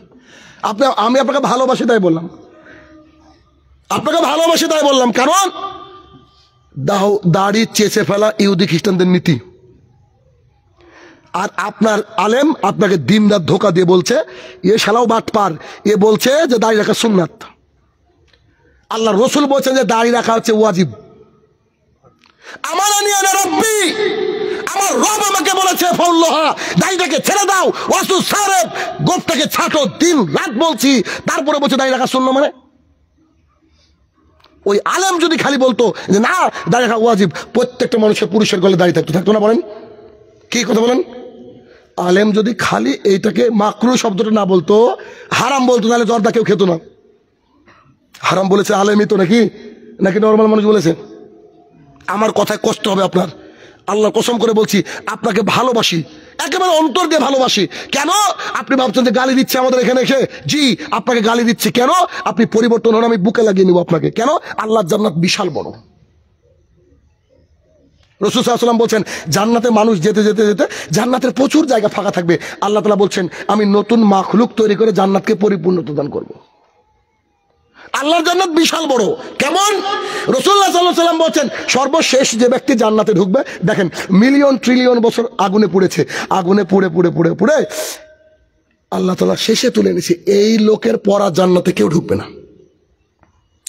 এই হাদিসটা এত মজার হাদিস, রাসূল সাল্লাল্লাহু আলাইহি ওয়াসাল্লাম বলছিলেন, তো সাহাবায়ে কেরাম সবাই হাসতে লেগেছিলেন। আর আল্লাহ রসুল এত জোরে হেসেছিলেন, আল্লাহ রসুলের মাড়ির দাঁত দেখেছিল পাবলিক, সাহাবায়ে কেরাম। হাদিসটা আপনিও হাসবেন, আমি না বললেও হাসবেন। হাদিসটা দেখেন, ওই সর্বশেষ ব্যক্তি, সবাই জান্নাতে চলে গেছে, জাহান্নামে চলে গেছে, সর্বশেষ ব্যক্তি হামাগুড়ি দিয়ে উঠে গেছে, কালো কয়লা, অবস্থা খারাপ। উঠে আল্লাহকে বলছে আল্লাহ ওটা জান্নাত? আল্লাহ বলছে জি। একটু যাই ওদিকে, যা। তো গিয়ে জান্নাতে দেখে বলছে আহা কি নিয়ামত জান্নাতের। আল্লাহ জান্নাত দেওয়া যায় না আমাকে? সর্বশেষ ব্যক্তি বলছে জান্নাত দেওয়া যায় না? আল্লাহ তাআলা বলছে যা আদম সন্তান যা, তোকে ফাইনাল জান্নাত দিয়ে দিলাম। তো ওই ব্যক্তি জান্নাতের গেটে গিয়ে দেখবে, তার মনে হবে জান্নাত পরিপূর্ণ, তার মনে হবে খায়াল আসবে জান্নাত পরিপূর্ণ। তো জান্নাত যখন পরিপূর্ণ মনে হবে, ঘুরে এসে আল্লাহকে বলবে আল্লাহ জান্নাত লোড হয়ে গেছে, পরিপূর্ণ। আল্লাহ বলছে ওরে বিয়াদব, তোকে বলছি জান্নাতে তুই যা। আবার ওই লোক গুটি গুটি গুটি গুটি গুটি গুটি পায়ে এসে জান্নাতের গেটে দেখে বলছে যার যা দখল করা সব দখল করে নিয়েছে, আমার জন্য একটু জায়গা নেই। আচ্ছা জায়গা না থাকলে আল্লাহ পাঠাবে? এরপরে সেই ব্যক্তি আবার আল্লাহর কাছে গেছে, আল্লাহ বলছে আশ্চর্য পাবলিক তো, তুই জান্নাতে যা, তোকে আমি জান্নাত দিলাম। তো সেই ব্যক্তি বলছে আল্লাহ জান্নাতে জায়গা নাই। এবার আল্লাহ তাআলার কথা আর মুহাম্মদ সাল্লাল্লাহু আলাইহি ওয়াসাল্লাম হাসি দেখেন। আল্লাহ তাআলা বলছে যে তোকে আমি একটা পৃথিবীর সমান জান্নাত দিলাম। কথা কি বুঝতে পারছেন? যদি খালি আউশ গ্রাম দিত আল্লাহ তো কিছু, শুধু আউশ গ্রাম আল্লাহ দিত, এতটুকু জায়গা আল্লাহ তো কারো লাগবে কি? গোটা পৃথিবী মানে বুঝতে পারছেন আপনি? এবার যে লোক সব শেষে ঢুকছে, কয়লা হয়ে গেছে পুড়ে পুড়ে, ওই লোককে যদি আল্লাহ গোটা পৃথিবী দেয়, ওর মাথা কি কাজ করবে? মানে যে লোকটা অপরের বাড়িতে মজদুর খাটে, ওকে 200 টাকা করে দেয়, একদিন ওকে বলছে তুই 10,000 টাকা নে, ও তো হার্ট ফেল করবে। কি কথা বলছেন আমার? কিন্তু কাহিনী এখানে শেষ না, হাদিস দেখেন। আল্লাহ তাআলা বলছে শোন, একটা পৃথিবীর সমান জান্নাত দিলাম, সাথে আরো 10টা পৃথিবী যোগ করলাম। আল্লাহ তাআলাকে সেই ব্যক্তি বলছে আপনিও ইয়ার কি করেন?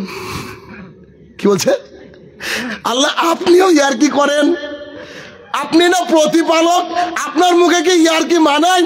আর ইয়ারকি করার জন্য আমাকে পেলেন, আচ্ছা দিবেন না, তাই বলে আমাকে 10টা পৃথিবীর সমান জান্নাত দিলেন আপনি? আপনি ইয়ারকি করেন? আপনি শাহেনশাহ না? আপনি বাদশাহ না? আপনি দোজাহানের রব না? আর যে মানে যে বাদশাহ, যে রব হয়, তার কি এগুলো করা মানায়? তো রাসূল সাল্লাল্লাহু আলাইহি ওয়াসাল্লাম হাসছে, আর সাহাবায়ে কেরাম মারির দাঁত দেখে বলছে এই লোকের বিশ্বাস হয়নি। লোকের ঘটনা দেখেন, ওই লোক চলে গেছে জান্নাতে, ঢুকে গিয়ে 10টা পৃথিবী। এবার বুঝেন 10টা পৃথিবী। সেই লোক জান্নাতে প্রবেশ করেছে, 2টো হুর। কটা হুর? 16-18 বছর বয়স, 70টা শাড়ি পরে থাকার পরেও পায়ের নলার মজ্জা দেখা যায়। উপর থেকে যদি আল্লাহ আকাশ থেকে একটা হুরের একটা আঁচলকে পৃথিবীতে একটু নামিয়ে দিতেন, পৃথিবীতে রাত হতো না। কথা কি বুঝতে পারছেন? হুর কাকে বলে? এই হুর 2টো, তার 2 ঘাড়ে হাত দিয়ে বলছে হে জনাব, আল্লাহ তাআলা আমাদের দুজনকে তোমার জন্য সৃষ্টি করেছে। সেই ব্যক্তি চিৎকার করে বলছে, আল্লাহর কসম করে বলছে জান্নাতে আমার চেয়ে সুখী কেউ নেই। ও সর্বশেষ। ইমাম সাহেব 72টা হুর নিয়ে বসে আছে ওদিকে। কথা বুঝেননি? কথা কি বুঝতে পারছেন আমার? এটা হচ্ছে জান্নাত, এটা হচ্ছে জান্নাত। তো জান্নাতে তো আল্লাহর ঠেকা নাই, তাই না? এত বড় জান্নাত, গোটা পৃথিবীর মানুষ যদি জান্নাতের একটা গেট দিয়ে ঢুকি, যদিও গেট 8টা, একটা গেট দিয়ে ঢুকলে কারো গায়ের সাথে গা লাগবে না, তাহলে জান্নাত কত বড় বুঝতে পারছেন? এই জান্নাত যেহেতু আল্লাহ তাআলা আমাদেরকে দেওয়ার জন্য প্রস্তুত, তো আমরা কেন জান্নাত নিব না? কিন্তু আমরা করি কি? আমাদের মধ্যে এই জান্নাতের আশা আকাঙ্ক্ষা থাকার পরেও আমরা কোরআন এবং সুন্নাহকে মূল্যায়ন না করে আমরা বিজাতীয় সংস্কৃতি আমাদের মধ্যে এন্টার করিনি, অতএব যে কোনো মূল্যে আপনার সমাজ থেকে কি করতে হবে? বিজাতীয় সংস্কৃতি যেন উঠে যায় তার ব্যবস্থা করতে হবে। এই জন্য ছেলেকে চুল কাটতে নিয়ে যাবেন এবং চুল কাটার সময় ইহুদি খ্রিস্টানের রীতি যেন অনুসরণ না হয় তার ব্যবস্থা করবেন। ছেলেকে বলবেন বেটা, যদি বাই চান্স দেখেছি এইরকম করে চুল কেটে রেখেছো, সঙ্গে সঙ্গে ব্লেড নিয়ে মাথাটা কামিয়ে দেন। ছেলে কার সাথে মিশছে, মেয়ে কার সাথে মিশছে, এটা দেখবেন। ওই 14ই ফেব্রুয়ারি আর 26শে জানুয়ারি আর এই 31 ডিসেম্বর আর জানুয়ারি তাদের জন্য এক্সট্রা কোনো ক্লাস না থাকে। তারা যেন 25শে ডিসেম্বরে উৎসব পালন করে কেক না খায়। আওয়াজ শুনতে পাচ্ছেন? বক্সের আওয়াজ শুনছেন না? বলেন, ইহুদি খ্রিস্টান কে আছে? কারণ হচ্ছে সব মুসলমানের ছেলে। আল্লাহর কাছে গিয়ে দেখবে ওরা সব মিস্টার পিটার। কিছু করার নেই ভাই, এটাই নীতি। কারণ আমি আপনাকে একেবারে একটা ক্লিয়ার সাবজেক্ট দিয়ে দিলাম, এরপরে আপনাকে দেখলাম যে ওই সাবজেক্ট আপনি পড়ছেনই না, আপনি পাস করতে পারবেন? ঈমান ভঙ্গের 10টা কারণের একটা কারণ হচ্ছে নিজের কোরআন এবং সুন্নাহর মধ্যে যা আছে এটা বাদ দিয়ে অন্য কিছু তলাশ করা, অন্য কিছুকে বেহতার মনে করা, উত্তম মনে করা। এটা হচ্ছে ঈমান ভাঙার কারণ। সবই ঠিক আছে ইসলামে, বাট এই চোরের হাত কাটা এটা বস্তা বসা আইন। So we have to avoid this. আপনি মুসলমান থাকবেন না। সবই ঠিক আছে, কিন্তু পর্দা মেয়েদেরকে কেন ঢেকেছে এ কথা বললেন। কোনো মানুষের দেখবেন দাড়ি থাকে, খুব ছোট থাকে না, অল্প অল্প অল্প দাড়ি থাকে না, এরকম। ওকে দেখে বলছো বাপরে বাবা একেবারে ছাগলের মতো লাগছে। দাড়ি রাখতে পারেনি, এটা পাপ। দাড়ি রাখতে হবে, এটা পাপ। আপনি যদি না রাখতে পারেন এটা পাপ, কিন্তু কারোর দাড়ি নিয়ে যদি তুচ্ছ তাচ্ছিল্য করেন আপনি আর মুসলমান থাকবেন না। কথা কি বুঝে আসছে আমার? কথা কি বুঝছেন আপনারা? দাড়ি রাখেননি, এটা একটা পাপ। আর কারোর দাড়ি নিয়ে তুচ্ছ তাচ্ছিল্য করা এটা হচ্ছে বেঈমানের পরিচয়। কেন? আমার নবী করিম সাল্লাল্লাহু আলাইহি ওয়াসাল্লামের দাড়ি ছিল সিনা মুবারক পর্যন্ত। সাহাবায়ে কেরাম, এই যে সাহাবায়ে কেরামের একজন সাহাবীরও দাড়ি ছাড়া সাহাবী ছিল না। দুজন ব্যক্তি মুহাম্মদ সাল্লাল্লাহু আলাইহি ওয়াসাল্লামের সঙ্গে দেখা করতে এসেছেন, তাদের দাড়িটা ছোট করা, গোঁফটা বড়। রাসূল সাল্লাল্লাহু আলাইহি ওয়াসাল্লাম বলছে এটা কে করতে বলেছে? তখন সেই ব্যক্তি বলছে আনা রাব্বি, আমাদের রব। তৎকালীন জামানায় রাজাবাদ থেকে রব বলা হতো। তখন মুহাম্মদ সাল্লাল্লাহু আলাইহি ওয়াসাল্লাম এই হাদিস বলেছেন, লেকিন আমারানি আনা রাব্বি, কিন্তু আমার রব আমাকে নির্দেশ দিয়েছে। মাদ্রাসায় পড়া কেউ থাকলে তাকে জিজ্ঞাসা করবেন, আমারানি দিয়ে যদি কোনো হাদিস বর্ণিত হয় এই অর্থ দ্বারা হচ্ছে ওয়াজিব। ওয়াজিব আর ওয়াজিব আর ফরজে এমন কিছু পার্থক্য নাই ভাই। অতএব ইহুদি খ্রিস্টানের বিরোধিতা করতে হবে। আর ইহুদি খ্রিস্টানের বিরোধিতা না করে আজকে আমরা জানুস দেবীর পুজো করছি, তার প্রমাণ তো নিজেই শুনছেন বাজছে। তাহলে এই আচ্ছা, এরপরে আমাদের মধ্যে কি রয়েছে? আর অপসংস্কৃতি কি? এরকম বলতে গেলে রাত শেষ হয়ে যাবে। অপসংস্কৃতির বাজার। আচ্ছা বলেন তো, এলাকায় বিয়েতে কে কে গিয়েছেন? হাত তুলেন। সবাই গিয়েছেন? আচ্ছা এবার হাত তুলেন, মুসলমানের বিয়েতে কে কে গিয়েছেন?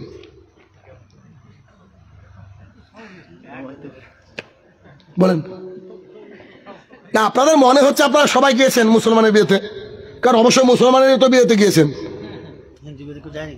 আমি প্রমাণ করে দেবো যে আপনারা কেউ মুসলমানের বিয়েতে যাননি। যদিও আমি সব হয়তো বলতে পারবো না, একটু বলে রাখি কথাটা। রিসেন্ট বেরিয়েছে আমার এই বই, বিবাহ একটি ইবাদত। এখানে এই বইটা পড়লে মনে হবে যে এতদিন আমরা কার বিয়েতে গিয়েছি। আমাদের যে সংস্কৃতি আছে না গ্রামে প্রচলিত, এটা যদি এক ধর্ম থেকে নিয়ে হতো তাও বাঁচা যেত, যে হিন্দুর বিয়ে। কিন্তু এটা এমন একটা খিচুড়ি বানিয়েছে আমাদের সমাজে, মৌলবি তো জানে না, 14 গোষ্ঠীও জানে না। একটু পরে আমি আলোচনা করবো যতটুকু পারবো। এই বইটা ওই দেখেন পিছনে আমার গাড়ি আছে, বক্তৃতা শেষ হয়ে নিয়ে যাবেন। আর এ হচ্ছে সোনালী যুগের সলাৎ। আপনার সলাৎটাকে যাচাই করার কোষ্ঠী পাথর। রাসূল সাল্লাল্লাহু আলাইহি ওয়াসাল্লাম কেমন করে নামাজ পড়েছে এই বইটা সব দলিল সহ দেওয়া আছে, আরবি সহ বাংলা সহ সব আছে। একটু যদি পারেন নিয়ে যাবেন যদি ইচ্ছা হয়, আর যদি না ইচ্ছায় নেওয়ার দরকার নেই, অসুবিধা নেই। এবার আপনাকে বলি যে বিবাহ একটি ইবাদত, বইটার নাম রেখেছি আমি। তাহলে বুঝতে পারছেন? আচ্ছা ইবাদত আমরা খেয়াল খুশি করতে পারি? একটু বুঝাই। ধরেন আপনার এলাকার মানুষ অতটা দিন ধর্ম বুঝে না, এই জন্য কুরবানির ঈদ করেছে বেলা 8:30টায়। করে কি করে না?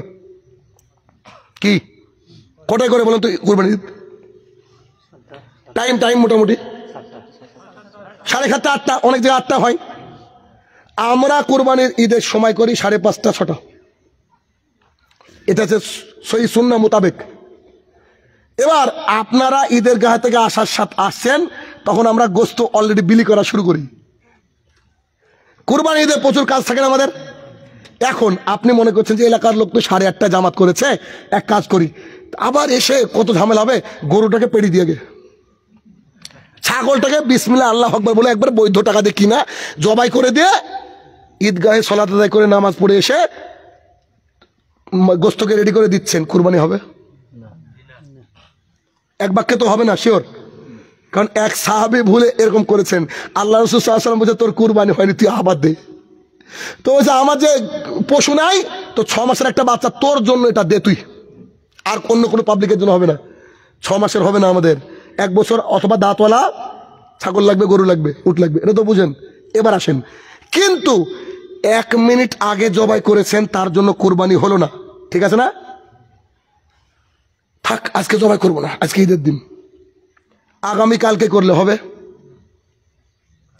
শরীয়ত বুঝে বলতে হবে। আগামীকাল করলেও হবে, পরের দিন করলে হবে, পরের দিন করলে না, কোনো কারণ না, 3 দিন জবাই করা যায়।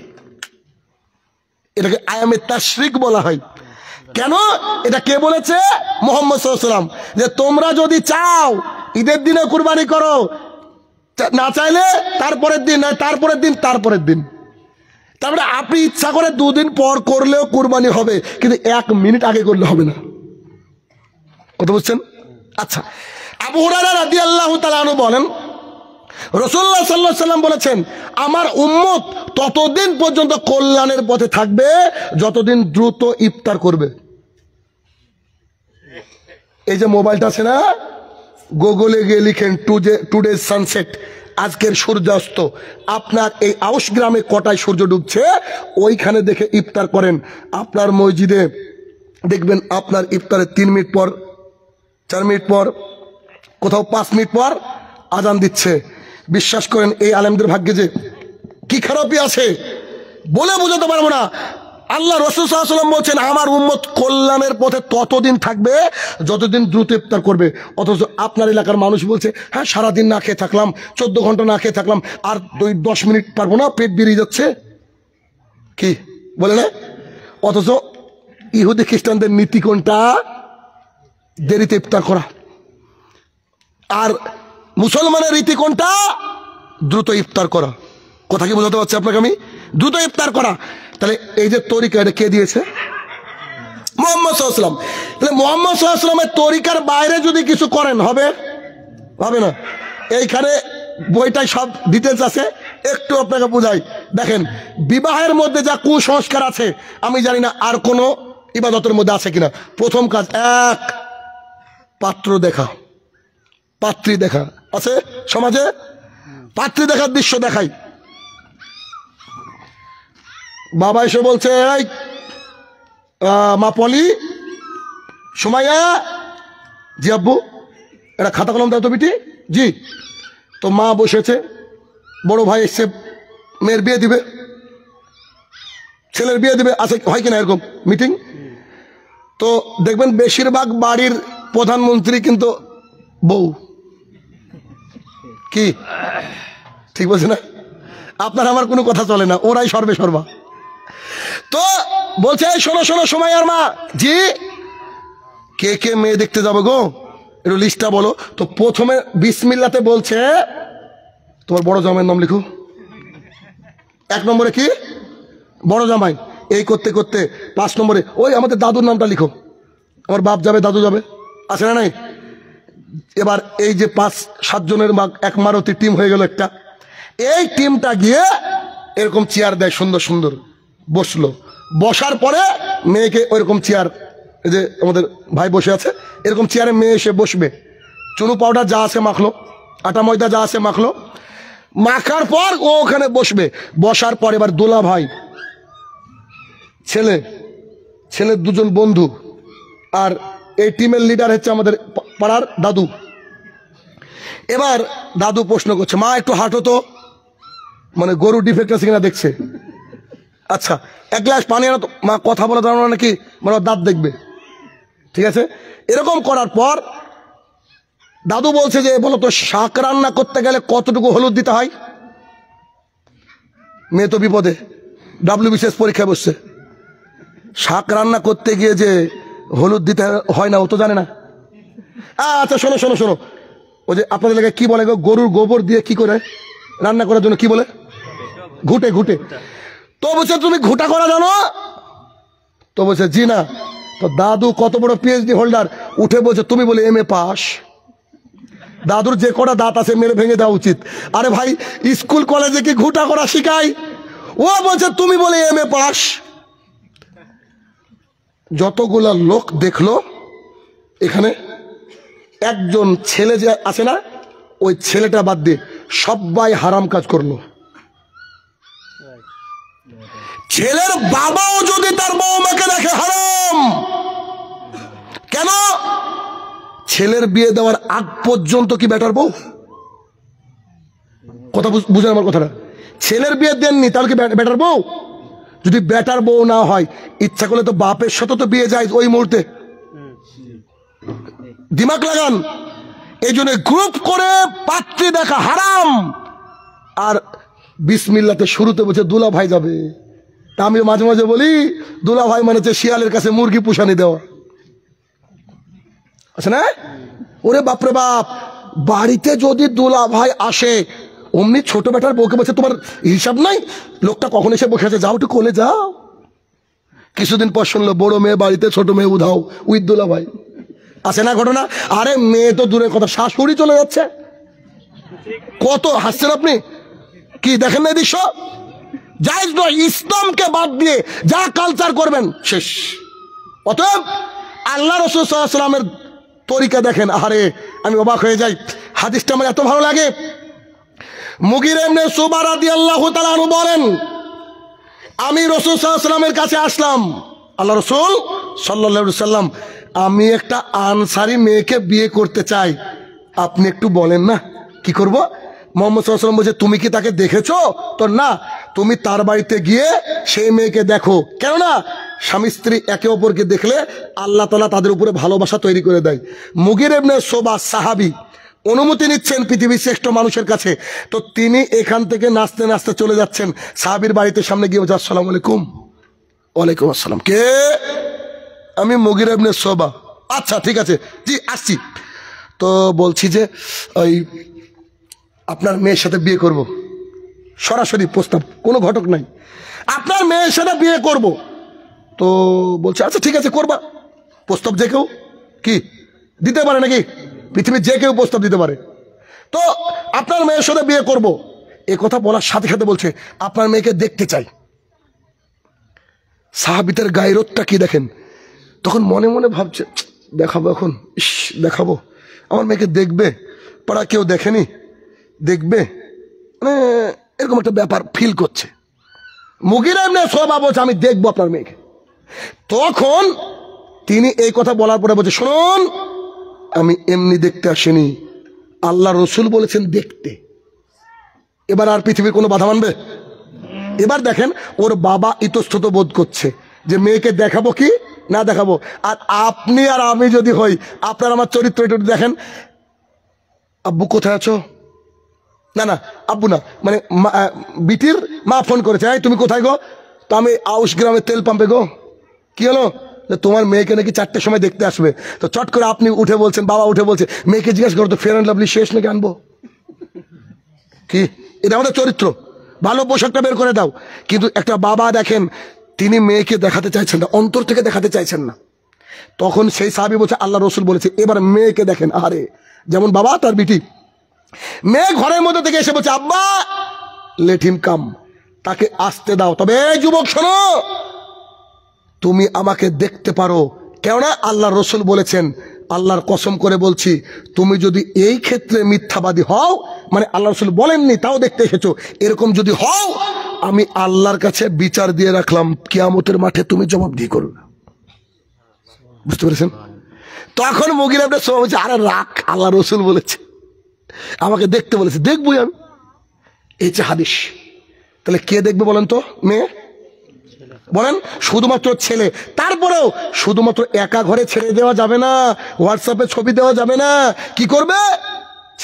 মেয়ের বাবা উপস্থিত থাকবে, মেয়ের বাবা, মেয়ের মাহরম উপস্থিত থাকবে। ছেলেকে বসানো হবে। হ্যাঁ, ছেলে বলতে পারে, শোনো তোমার নাম কি? আমার নাম শ্যামলী। আমার নাম ফাতিমা। আচ্ছা, তুমি কি 5 ওয়াক্ত সালাত আদায় করো?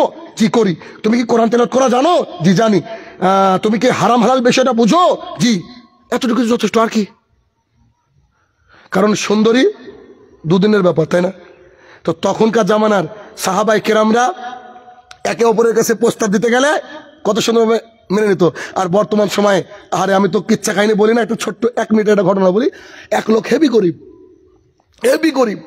আর এলাকার নেতা মানে কোটিপতির বাড়িতে গিয়েছে, গিয়ে বলছে আসসালামু আলাইকুম। ওয়ালাইকুম সালাম। তো একটু ভেতরে কথা ছিল, দেখছে গরিব মানুষ, তো এখন নেতাদের লোক দেখানো তো থাকে, তো ভিতরে গিয়ে সোফায় বসেছে বললেন, দিয়ে বলছে যে আপনার মেয়ের সাথে বিয়ে করতে চাই। মোটামুটি 5 মিনিট ধরে মেরেছে ওই লোক ওকে, একবারে গলা ঠেসে ধরেছে মাটিতে। তো তিনি স্মার্টলি উঠছেন আর ঝাড়ছেন, বলছে তাহলে কি নাই ভেবে নেবো নাকি? বুঝলেন, মানে মায়ের গতিতে আপনি তো কিছু বললেন না, মায়েরই খেলাম আসার পর খালি একটা কথা বলছে আপনার মেয়েকে বিয়ে করবো, এমন মার মারলো 5 মিনিট ধরে মাথা মারা পরে উঠার সময় ঝাড়ছে আর বলছে তাহলে কি আমি নাই ধরবো না হ্যাঁ ধরবো? বুঝতে পারলেন না? আল্লাহ মুস্তান, আল্লাহ ক্ষমা করুক। তাহলে কি মেয়ের, যাদের মেয়ের বাবা আছে একেবারে সাবধান, কথা বোঝা গেল? 1 2 নম্বর পয়েন্ট। এবার মেয়ে দেখা ছেলে দেখা তো হলো, যা হলো হলো। এবার বলছে বলেন আমার ছেলে তো প্রাইমারি শিক্ষক, 7 লাখ এমনি লাগবে। তো বলছে 7 লাখে কি হবে? ওই টিভি, ফ্রিজ, এসি, এগুলা, ওগুলো তখন অক্সিজেন, এমনি না চাইলো নাকি দেখ। আমি বলি যে ভিক্ষা করে খাও, অন্তত যৌতুক নিও না। যৌতুক কি জায়েজ হতে পারে? কথা বলেন, অসম্ভব, যৌতুক জায়েজ নয়। অথচ আমরা কি যৌতুক সমাজে আসে না নাই? কত বড় নির্লজ্জ বেহায়া! ওর ভিক্ষা করা উচিত, শ্বশুরের টাকা নিয়ে বিদেশ যাওয়ার প্ল্যান করে, শ্বশুরের টাকা নিয়ে ব্যবসা করার প্ল্যান করে। এই যৌতুক প্রথা ইসলামে হারাম, এটা হিন্দুয়ানি প্রথা, এগুলো চলবে না। হলো 2 নম্বর। 3 নম্বর, যখন বিয়ে হয়ে গেল এবার গায়ে হলুদ কি আসে না? এই বইয়ের 20 এবং 21 নম্বর পৃষ্ঠা। কথা কি সত্য বললাম না মিথ্যা, আগে একটু যাচাই করে নি। এখানে কি লেখা আছে গো? কত নম্বর পৃষ্ঠা? 20 নম্বর পৃষ্ঠা, গায়ে হলুদ। আপনি অবাক হয়ে যাবেন, যদিও একটা হাদিস ভুল প্রচলিত আছে। একজন সাহাবী মুহাম্মদ সাল্লাল্লাহু আলাইহি ওয়াসাল্লামকে সালাম দিলেন, আল্লাহ রাসূল যে কি ব্যাপার গায়ে হলুদ? তো সে বিয়ে করেছি যে, ওখান থেকে মানুষ মনে করে যে গায়ে হলুদ বৈধ। না, ওটা গায়ে হলুদ ছিল না, ওটা হচ্ছে বাসর রাতে মিলন করার জন্য এক ধরনের একটা সেন্ট থাকে না, কিছু খুশবু সেন্ট, ওই সেন্ট ছিল, ওটা হলুদ নয়। এবার আপনারা শুনলে আবার অবাক হয়ে যাবেন। বললাম না যে সঠিক ধর্ম পাওয়া মুশকিল। এখানে এই বই আমি প্রমাণ করেছি যে এই গায়ে হলুদ প্রথা এসেছে হিন্দুদের কাছ থেকে। কার কাছ থেকে? হিন্দুদের যে একটা দেবতা আছে তার নাম হচ্ছে গণপতি, গণেশ। গণেশ হচ্ছে 32টা রূপ ধারণ করতে পারে। কটা রূপ? 32টার উপরে একটা রূপ হচ্ছে, ও হচ্ছে হলুদ বর্ণের হয়, হলুদ পোশাক পরে। আর হলুদ পোশাক পরে এই গণপতি এই সাজতে পারে, 32টার উপরে একটা রূপ। আর হিন্দু ভাইরা মনে করে যে তাদের শুদ্ধ হওয়ার, মানব জীবন পাওয়ার পরে অনেক পাপ করে তো মানুষ, পাপকে ক্ষয় করানোর জন্য 10টা রীতি আছে। 10টা রীতির 10 নম্বর রীতি হচ্ছে নিজের মেয়েকে অন্যের বাড়িতে বিয়ে দেওয়া। তারা মনে করে আমার মেয়ে এক সংসার থেকে আরেক সংসারে যাচ্ছে, এখন যদি আমরা একটু পুজো করি, মানে দেবতাকে খুশি রাখতে পারি, ভগবানকে খুশি রাখতে পারি, ওই বাড়িতে গিয়ে আমার মেয়ে সম্মান পাবে। তাই তারা করে কি, যে এই যে হরিদ্রা গণপতির পূজা করে, ওই দিনে হরিদ্রা গণপতির পূজা করার সময় গণেশের কাপড়ের কালার কি? হলুদ। মেয়েগুলা হলুদ শাড়ি পরে পুজো করে, আর এই পুজো করার পর তার বাড়িতে পাঠিয়ে দেয়। এখন মুসলমানের হলুদ শাড়ি আছে না নাই? তাহলে বলেন ওর নাম আয়েশা, বুঝতে পেরেছেন? একবারে নগদ কটকটি, বুঝলেন বিষয়টা? তাহলে এ হচ্ছে অবস্থা। তাহলে গায়ে হলুদ জায়েজ নয়, চলবে না, এটা হিন্দু আনা প্রথা। তারপরে মাস ট্রান্সফার করা আছে না, ইত্যাদিতে এরকম অনেক আছে। এবার যে কথা বলবো এবার তো আরো খারাপ লাগবে। আচ্ছা, এক লোক সারা জীবন 70 বছর বয়স হয়েছে, 10 জন কোনোদিন ভিখারি মিসকিনকে খাওয়ালো না, আর বিটির বিয়ের দিনে 150 লোককে খাওয়ায়। ও কি আনন্দে খাওয়ায়? কথা বলেন। আমি বিয়ে বাড়িতে বলতে শুনেছি, আপনারা তো শুনবেন, কেমন দেখবেন বিয়ে বাড়ির লোকরা এরকম বলে, এই বরযাত্রী কত আসবে আপনাদের? তো দেখেন, কিছু মনে করেন না, যৌতুক টুকতুক তো তেমন নিলাম না, 5-6 লাখ টাকা নিয়েছি। তো ওই আমার কিন্তু পরিবার বড়, বন্ধু সার্কেল একটু বেশি। আচ্ছা ঠিক আছে, 120 জন হলো। সঙ্গে সঙ্গে পাশ থেকে ওর বড় ভাই ওকে বলছে, শালাদেরকে বিশ্বাস নাই, 150 কর, হয় কি হয় না? এবার দেখেন ঘটনা কি ঘটে, বিয়ে বাড়ির বাস্তব কথা বলছি। 150 যেই করেছে, এবার যেদিন বরযাত্রী আসছে একটা সিসিটিভি গেটে থাকে, গেটে একটা সিসিটিভি থাকে, মানুষ সিসিটিভি, ও গুনে 1 2 আব্বা 53 তো গুনলাম, এখন নাকি 2টো গাড়ি বাকি। তখন ভিতর থেকে বসে ডালে পানি ঢালতো, কলতলায় নিয়ে যা। যেমন লোক তেমন আচরণ করতে হবে, বিয়ে বাড়িতে এই দৃশ্য হয় কি হয় না? এমনি তো বলেছে 150, তারপরে দেখেছে 170, টিফিন কম পড়েছে, যা তাড়াতাড়ি আউজ গ্রামে। এই লোককে আনন্দে খাওয়াই গো, সারা জীবন 10টা ভিখারিকে খাওয়ালো না, আর আজ 170 ডিজিটাল ভিখারিকে খাওয়াচ্ছে। এই প্রথা হারাম, ইসলামে জায়েজ নয়। জনাব, কোনটা জায়েজ? ছেলে বিয়ে করে এনেছে ছেলের বাড়িতে, এবার ছেলে যে অলিমা দিবে, আউশ গ্রাম না গোটা পৃথিবীর মানুষকে নিমন্ত্রণ করলে জায়েজ। কথা বুঝতে পারলেন আমার? মেয়ের বাড়িতে কোনো অনুষ্ঠান হবে না, তাহলে কি করে বিয়ে? একটু পরে বলছি, 1 মিনিটে বলে দেবো শরীয়তি বিবাহ কি। কিন্তু আমাদের দেশের পদ্ধতি দেখেন, এটা হচ্ছে হিন্দুয়ানা কালচার। আপনি যদি লিখেন এখন গুগলে, আমার বইটা এও লেখা আছে, গুগলকে আমি জিজ্ঞাসা করলাম, গুগল বরযাত্রী কাকে বলে? গুগল আমাকে লিখছে, হিন্দু ধর্মের প্রথা অনুযায়ী বরের সাথে যে যারা যাত্রা করিয়া ওই এর গৃহে যায়, পাত্রীর গৃহে যায়, তাহাদেরকে বরযাত্রী বলা হয়। তুমি হিন্দু? তোমার বাপের নাম গণেশ, তোমার মার নাম সুমতি, তোমার লজ্জা লাগে না? তুমি ওই 150 বরযাত্রী যাচ্ছ? এগুলো হচ্ছে বিজাতীয় সংস্কৃতি। আবার মনে করে দিই, বিখ্যাত হাদিস রাসূল সাল্লাল্লাহু আলাইহি ওয়াসাল্লাম কি বলছেন? মান দাশাব্বা বিগাইরি কওমিন ফাহুয়া মিনহুম। কোন জাতি, আমার জাতি অন্য কোন যে জাতির অনুসরণ করলো, তারা তাদের দলের। এবার কি বুঝতে পারছেন? কিয়ামতের মাঠে আব্দুর রহমান কি করে চণ্ডীদাস হবে? কথা কি বোঝা যাচ্ছে আমার? আচ্ছা, এরকম করতে করতে আমি গুগলে লিখলাম যে 2020 সালের রিসার্চ অনুযায়ী আমাদের দেশের গোটা বিশ্বের বিয়েতে 40% খাবার নষ্ট হয়, হয় না? বাড়িতে চেটে পুটে থাল সহ খায়। আর দেখেছেন তো বিয়ে বাড়ির কি অবস্থা? 40%। এই 40% দিয়ে একদিনের পৃথিবী চলতে পারে, একদিনের পৃথিবী। আল্লাহ সুবহানাহু ওয়া তাআলা কোরআনুল কারীমের মধ্যে বলছেন, সূরা ইসরা সূরা নম্বর 7 আয়াত নম্বর 26 এবং 27, আল্লাহ সুবহানাহু ওয়া তাআলা বলছেন, যারা অপচয় করে তারা ইবলিসের ভাই, শয়তানের ভাই। বিয়েতে অপচয় হয় না? কত অপচয় হয়। তাহলে এই যে অবস্থা একটা দেখেন, এরকম করে করতে করতে করতে শেষে এসে বলছে অষ্টমঙ্গলা করে, তাই না? 8 দিন সুখমাতে সবাই খেয়ে বেলায় অষ্টমঙ্গলা। নাম শুনে বুঝতে পারছেন কাদের ধর্ম থেকে এসছে? আচ্ছা, এতক্ষণ কিছু পেলেন গো? মুসলমানের ইসলামের কিছু পেয়েছেন? এখন আপনাকে চট করে একটা দলিল দিয়ে দেবো, কথা বলে দেবো। তার আগে একটু বলি আমাদের বিয়েটা কেমন করে হয়। আমাদের মুসলমানের বিয়েটা দেখেন, আপনাকে দেখছি বিয়েটা কি, রেজিস্টার বসে আছে, রেজিস্টার খাতা নিয়ে ইমাম সাহেব এখানে বসে আছে, ছেলে এখানে বসে আছে। ছেলে জীবনে নামাজ পড়ে কি পড়ে না জানি না, বসে আছে। বসার পর ওইদিকে সব আরো লোকজন বসে আছে। ইমাম সাহেব বিয়ে পড়ানোর সময় ছেলেকে বলছে কালেমা পড়ো, বলে কি বলে না? আমি একটা বিয়েতে গিয়েছি, আমি বসে আছি, সিভিল ড্রেসে গিয়েছে, বুঝলেন না? সিভিল ড্রেস বলেন কি, নর্মাল ড্রেস পরেছে, মাথায় টুপি নাই। শাহিনুর রহমানও জানে, বুঝতে পেরেছেন? বসে আছে, তো বলছে কালেমা পড়ো। তো আমি ছেলেকে হিন্দু নাকি গো? কে বললো কথা? আমি নর্মাল ড্রেসে অনেকে চিনতে পারেন আমাকে, বুঝতে পারেন না? আমি যেমন লুঙ্গি পরে আসি আর টি শার্ট গায়ে দিয়ে আসি, মানে পাবলিক যেন না চিনে, বুঝলেন না বিষয়টা? তো যে ছেলে এটা কে বললাম? আমি। আচ্ছা বলে তো কালেমা কাকে পড়ায়? ইমাম সাহেব তো বিপদে। তো আমি যদি চণ্ডীদাসের সাথে বিয়ে হতো তাহলে নাই কালেমা পড়ে আব্দুর রহমান নাম দেখে বিয়ে করতাম। আচ্ছা বলেন তো ও কেন কালেমা পড়বে? ও তো দিন রাত পড়ে না?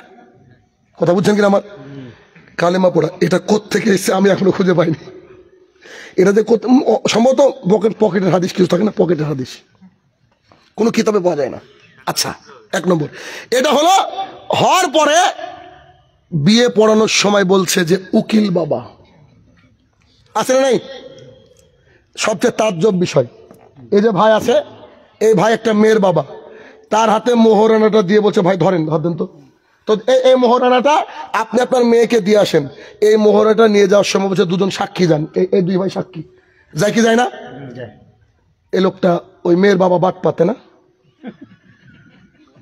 তবে নিজের মেয়ে বাবাকে বললো আব্বা আমি রাজি। ওই দুইটা পাবলিক না জানলে নাকি ওর বাবা মিথ্যাবাদী। কি আছে না নাই?